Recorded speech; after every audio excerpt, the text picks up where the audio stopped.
साथियों माफ़ी चाहता हूँ, बीच में कई बार फ़ोन आ जाता है, कट जाता है या किसी का मैसेज आ जाता है, इसलिए मैं आपसे हाथ जोड़ के क्षमा चाहता हूँ। माफ़ी दीजिए, जिससे हमारी ये वीडियो नहीं होती, इसलिए आपको खेद होती है। कभी कभी 2 या 3 बन जाती है, उसमें हम कुछ पहले बोलते हैं, वो कट जाता है, तो इसलिए क्षमा। मुझे आशा है कि आप सभी मुझे क्षमा करोगे। तो आपको आगे बताया है जो मैं बता रहा था। दिल्ली होमगार्ड 1959 में बनाया गया का न तो हमारे पास राजपत्र मिला, न पार्ट सेक्शन मिला, न उसकी तारीख, न फाइल नंबर, कुछ नहीं मिला। हमने भारत सरकार को बार बार लिखा, परंतु भारत सरकार या दिल्ली सरकार को हमने इसके बारे में आज तक 20 साल हो गए, करीब 2004 से, पर इसका कोई हमें दस्तावेज प्राप्त नहीं किया। लेकिन साथियों, ये मैं कहना चाह रहा हूँ, नोटिफिकेशन तो 1959 से बना, पर एवं महामहिम उपराज्यपाल महोदय जी की शक्तियाँ का प्रयोग किया जा रहा है, बार बार किया जा रहा है, किया गया था।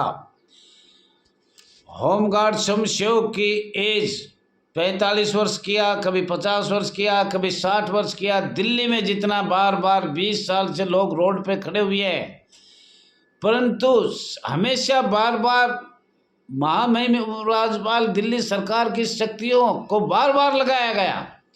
गुलाम से गुलाम बनाया जाए, बंधुआ मजदूर बनाया जाए, भ्रष्टाचारी का रास्ता बनाया जाए, और दिल्ली की अगर सच्चाई देखे सभी दस्तावेज निष्पक्ष सीबीआई द्वारा जांच किया जाए, तो उसमें तो इतना गबन है कि हम बता नहीं सकते, क्योंकि हमारे साथियों की भी नौकरी छूटती है। और जो एक हमारे साथ वॉलंटियर थे, वो आज डिस्ट्रिक्ट कमांडेंट बने बैठे हैं। ऐसे बहुत से केस हैं। क्या हमें इतना क्या किया, जो हम नहीं गए वो चले गए? हमसे ज़्यादा पढ़े लिखे थे वो, कुछ और थे। हमारे कंपनी में बहुत से लोग पढ़े लिखे थे, लेकिन ये सब भ्रष्टाचारी का काम है। पैसे दो, काम करवाओ, पैसे दो, ड्यूटी लो। और दिल्ली का खास तौर पर क्या पूरे हिंदुस्तान का अगर रिकॉर्ड निष्पक्ष जांच किया जाए, तो होमगार्ड, डीजी, सीटीआई जो भी है, इसमें इतने भ्रष्टाचारी हिंदुस्तान में आज तक कहीं के पास भी नहीं है। क्योंकि इंक्वायरी कौन करेगा? पुलिस करेगी। पुलिस ही हमारे ऊपर है। तो ये 1861 का कानून इतना खराब है, इतना बैड है, अब हम शिकायत कहाँ करें? All India home guard welfare association register number 34/987 के राष्ट्रीय अध्यक्ष रघुवीर सिंह दहिया एवं वरिष्ठ अधिकारी यो का ये कहन है, अब हमारी इस महकमे पुलिस को छोड़कर अलग किसी महकमे से इंक्वायरी किया जाए हमारी। ये हम बार बार वो देख रहे हैं। दूसरी हमारी ये भी है, अब एक होमगार्ड का कमांडेंट हो, इंस्पेक्टर हो, माननीय एसएसओ हो, स्टेट हो, राज्य सरकार हो, चाहे केंद्र सरकार हो, चाहे संघराज्य हो या राज्य सरकार हो, 20-20 साल, 30-30 साल एक ही स्थान पर रहते हैं, उनकी आज तक बदली नहीं हुई। और वो लोग सब पट्टी पढ़ाते पुलिस वालों को, ऐसे करो, ये ऐसे पैसे देंगे, सिर्फ पैसों का लालच। इतनी भ्रष्टाचारी माननीय मोदी जी। सबसे ज़्यादा भ्रष्टाचारी चुनाव होते हैं जब, तो हमें पहले 3,000 महीने के देने होते, फिर 6 देंगे, फिर 10 देंगे। इतनी भारी हर स्टेट में 80% स्टेटों में हो रही है।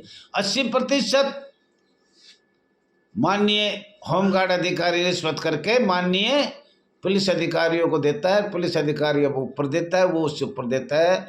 और अंदाजा तो ये किया जाता है कि आर.के. पुरम तक हमारी कोई सुनवाई नहीं है। इसलिए कृपया हाथ जोड़ के ये निवेदन करते हैं, हमारी बहन, बेटी, महिला जवान, होमगार्ड जवान, नगर सैनिक जवानों की अन्य महकमे से, मैं तो कहता हूँ निष्पक्ष जांच करवाई जाए सीबीआई द्वारा, माननीय सीबीआई द्वारा। लेकिन अन्य महकमे से जांच करवाई जाए, पुलिस द्वारा जांच हमारी नहीं करवाई जाए। पुलिस ही के ही तो खतरा है। अंग्रेज चले गए, लेकिन पुलिस को यही छोड़ गए। 1861 में हमारी तो पुलिस कोई बात ही नहीं सुनती, न फोन सुनता है, हमें अंदर भी नहीं जाने दिया जाता। भाई मैं खुद कई बार गया हूँ और किसी की नहीं कह रहा। होमगार्ड तो कहाँ जाएंगे? राष्ट्रीय अध्यक्ष जिसको जनता ने चुना है, चुन रखे है 20 साल से, उससे भी होमगार्ड कोई भी, माननीय एसएसओ होमगार्ड का होता है, इससे ऊपर कोई भी होमगार्ड का हमें नहीं पता। सब पट्टी कौन पढ़ाता है? नीचे वाले, जो सीनियर कमांडेंट होगा, माननीय एसएसओ होगा, वो खाने पीने का भ्रष्टाचारी का तरीका खोज के राज्य सरकार को अवगत कराएगा। हमारा आईपीएस अफसर, उनके नीचे के अधिकारी, अगर रिश्वत कैसे लिया जाएगा?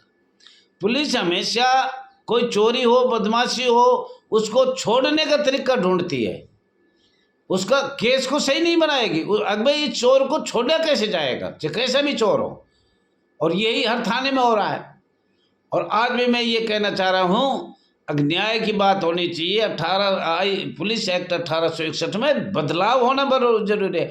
हमारी संस्था में समशेख होमगार्ड 1960 में क्या 61 का रूल बना है, 1961 में 1861 का 1961 में 100 साल होने पर क्या क्या बदलाव किया है वो भी देखा जाए। परंतु मैं सरकार से बार बार अपील कर रहा हूँ, और जो हमारे साथ आज हो रहा है वो गुलाम में भी नहीं हुआ था। उस टाइम तो हम लड़ाई करते थे, 1939 में हम जन्म हुआ था हमारा। अब बार बार महकमा बदल के औद्योगिक सुरक्षा को तो कुछ भी बनाए, परमानेंट बनाए, संसद द्वारा बनाए, और हमारा संसद में क्या बना 1949 में, जो लागू अस्थायी सरकार ने किया। हम बार बार ये एक ही तो बात कर रहे हैं कि जो अस्थायी में हमारे ऊपर जो कानून लागू हुआ वो माननीय लोकसभा में रखकर संशोधन किया जाए। तो साथियों, ये बात दिल्ली की है, तो दिल्ली से मैं ये कहना चाह रहा हूँ माननीय उपराज्यपाल महोदय जी से, दिल्ली सरकार से, बार बार इसको जो हमारी सेवा का नोटिफिकेशन बना हुआ है 1959 से, वो कितनी बार बदला गया है देखो उसको। हमारी सारी ज़िंदगी ख़राब कर दी, कभी 50 में टेक दिया, कभी 45 में टेक दिया, कभी 42 में टेक दिया, कभी लेडीज़ का अलग कर दिया, कभी जेंट्स का अलग कर दिया। हमारी सारी ज़िंदगी रोड पर गई है। और हम 2004 से 2014 तक हमने रात दिन कोशिश करनी पर इतनी भी नहीं सुनी। और अब 2014 से 2024 आने वाला है, भारतीय जनता पार्टी से आस लगाए हुए बैठे हैं, क्या हमारी ये बात कोई सुनेगा? लेकिन आवाज़ थोड़ी सी उठती है फिर दब जाती है। जैसे 1965 वाले में हम बताएंगे कभी हमारे कहाँ तक क्या पहुँचा है, कितनी बार सरकार को कुछ आगे बढ़ाया फिर डांट दिया, फिर बढ़ाया फिर डांट दिया। तो मेरा कहने का मतलब दिल्ली सरकार से है, खास तौर पर दिल्ली सरकार association, all India home guard welfare association के राष्ट्रीय अध्यक्ष रघुवीर सिंह दहिया एक वरिष्ठ अधिकारी अपील करते हैं कि बार बार एक जो 1959 में बनाई गई थी उसको नहीं बदला जाए, लोगों को आहत नहीं किया जाए, उनको बंधुआ मजदूर नहीं बनाया जाए। जब एक बन गया तो शक्तियाँ लगा के बार बार दिल्ली हमें जानबूझ के रिश्वत का, भ्रष्टाचारी का, करैक्टरहीन का ऐसे कुछ अधिकारी बैठा रखे हैं जो सुनते ही नहीं। मेरी भी एक मीटिंग अभी हुई थी 2 महीने में या 3 महीने पहले,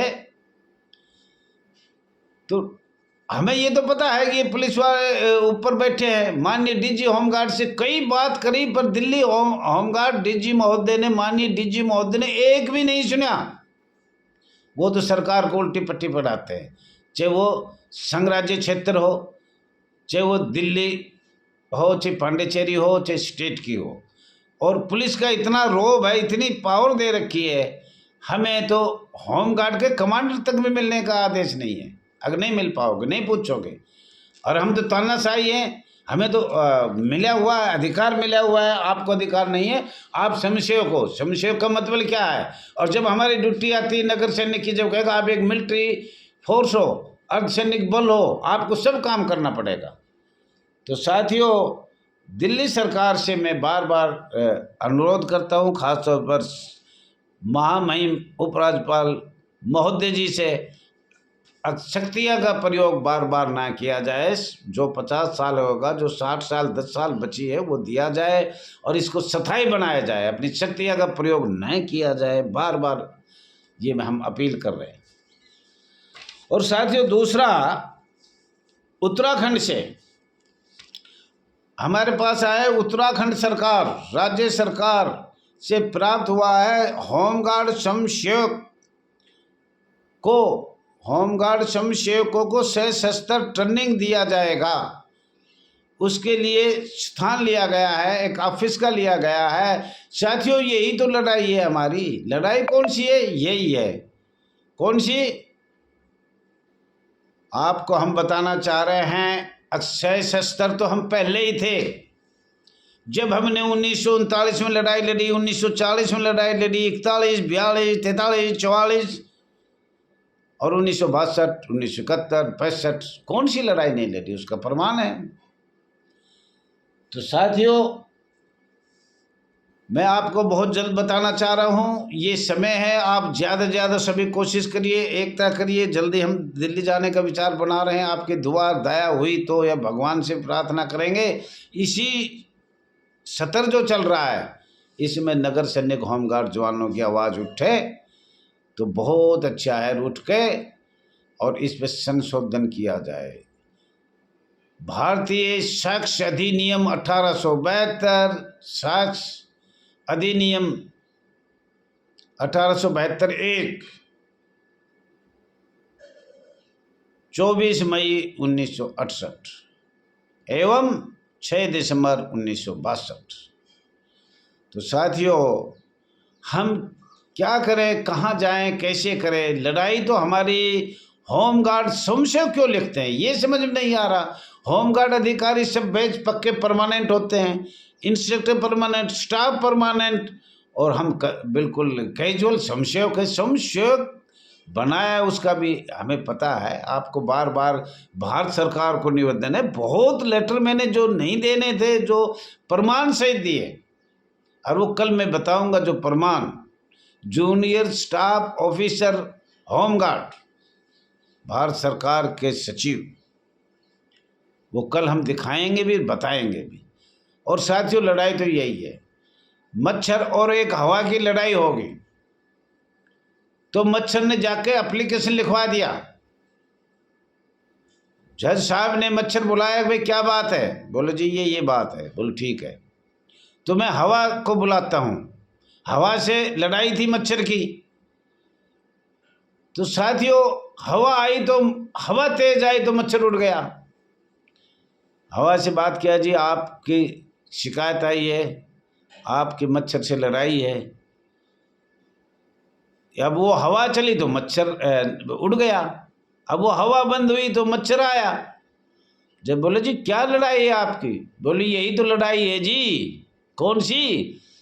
अब हवा हमें रुकने नहीं देती, हवा आती है तो हम दूर चले जाते हैं, और हवा बंद होती है तो हम नज़दीक आ जाते हैं। लड़ाई यही है। तो हमारी सरकार से यही निवेदन है, संशय की लड़ाई है सीधी सीधी। अब हमें ज़बरदस्ती बनाया, हम सशस्त्र थे, बल थे, गृह रक्षक बल थे, कितने बल बनाए, कितनी कोर बनाई। और राष्ट्रीय सुरक्षा कोर में हमारा नाम 1947 में ये समर्थ अंग्रेजों की वजह से किया गया। 1949 में संविधान में अनुच्छेद 309 बनाए, वो अंग्रेजों की वजह से बनाया। संविधान में बहुत से ज़्यादा अनुच्छेद अंग्रेजों के कहने से। लोग ज़्यादा से ज़्यादा सब्सक्राइब करना, लाइक करना, शेयर करना। सभियों से धन्यवाद।